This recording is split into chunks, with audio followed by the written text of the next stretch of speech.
आज आपला भारतामधील असलेला हा मोठा सण रक्षाबंधनचा कार्यक्रम, राखी पौर्णिमेचा कार्यक्रम।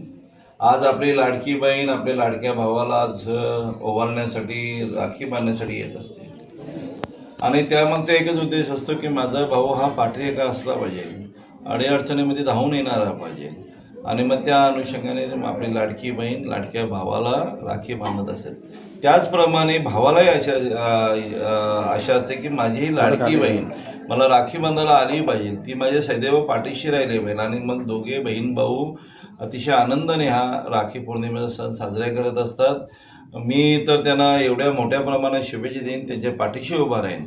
तुम्हा आम्हाला सर्वांना माहिती आहे की आपल्या ठाणे जिल्ह्यातले धर्मवीर आनंदीके साहेब हे सतत नेहमी आपल्या या लाडक्या बहिणीच्या पाठीशी असायचे, त्यांच्या सुखदुःखामध्ये सामील होत असत आणि त्यामुळे तमाम लाडक्या बहिणी धर्मवीर आनंदीके साहेबांना राखी बांधण्यासाठी येत असत आणि मग तोच धागा पडून या महाराष्ट्र राज्याचे सन्माननीय माजी मुख्यमंत्री आणि आताचे उपमुख्यमंत्री आणि तमाम लाडक्या बहिणीचा लाडका भाऊ हेही सतत आपल्या लाडक्या बहिणींच्या पाठीशी ठामपणे उभे असतात।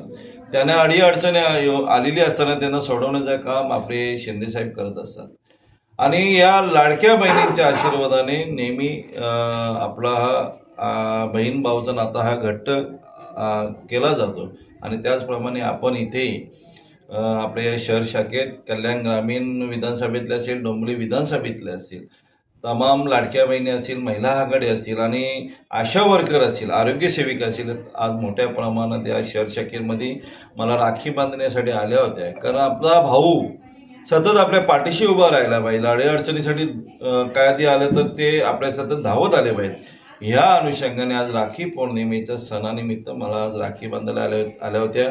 मी त्यांना मनापासून आज राखी पौर्णिमेच्या शुभेच्छा देतो आणि त्यांच्या सतत पाठीशी उभा राहतो।